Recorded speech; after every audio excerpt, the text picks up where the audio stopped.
just yet. Aladdin. I never know how long it's going to take till I'm live. I'm just going to lay here for a while. Aladdin and other favorite Arabian Nights stories for my dear sweet grandchildren. This is Aladdin and other Arabian Night stories. This is the story of Sinbad the Sailor. Sinbad, the 7 Voyages of Sinbad, and I will read a chapter, a voyage, and it'll probably take about 8 minutes. I know this because I've recorded it a couple of times, and this time with the right stuff, on the right thing, on the right way. The 7 Voyages of Sinbad the Sailor. A poor porter named Sinbad, one day drawing near to a large house in Baghdad, from which sounds of gay music were coming, sat down on the pavement outside to listen and to rest himself. A grand feast was going on inside, and Hindbad soon learned that this was the house of the famous Sinbad the Sailor. The poor porter, had often heard of the wealth of this great sailor, and now, comparing his own sad lot with the easy life of the rich man at whose gate he sat, he could not help crying out, "What has Sinbad done to deserve such happiness, and what have I done to be so wretched?" Now this complaint was heard by those within the house, and presently a slave came out to take Hindbad before his master. The poor porter was quite dazzled by the richness of the feasting hall, and bowed humbly to the gaily dressed guests. The great Sinbad, received him very kindly and made him sit down beside him, saying, my friend,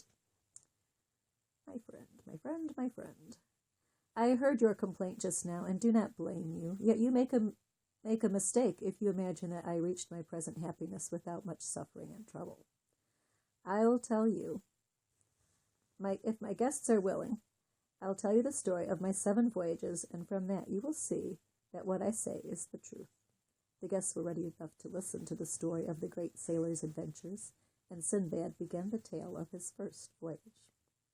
Sinbad's first voyage.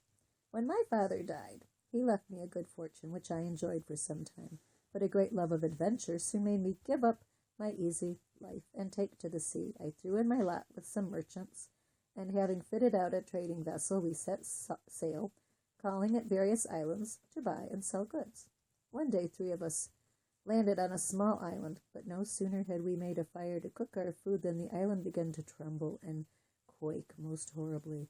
Then we saw that what we had taken for an island was really the back of a huge whale, and full of fright we made a wild rush for our ship. Before I could get away, however, the monster dived in the sea, tossing me into the waves, and by the time I rose to the surface, I found that the ship had sailed away, and the captain, having thought I was drowned, he left. I clung to a piece of wood, which I managed to seize, and after struggling with the waves for many hours, I was at length flung upon the shores of an island.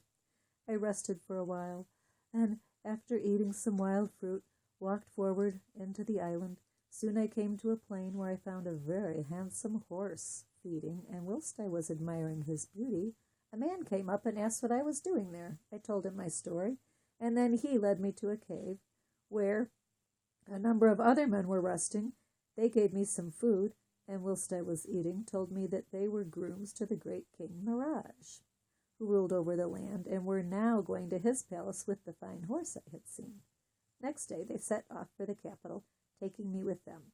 King Mirage received me very kindly and invited me to stay with him as long as I pleased. I saw many curious things in that island and learnt much more from the merchants and the learned Indians there.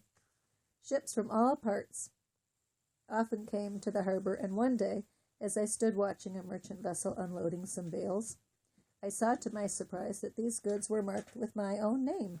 I went on board, and finding that the captain was indeed the one with whom... Hi, Grandpa Jeff. Hello. I went on board, and finding that the captain was indeed the one with whom I had set sail, I made up my mind to return with him. I took some of my best bales as a gift to King Mirage, and having thanked him for his kindness, I set sail once more.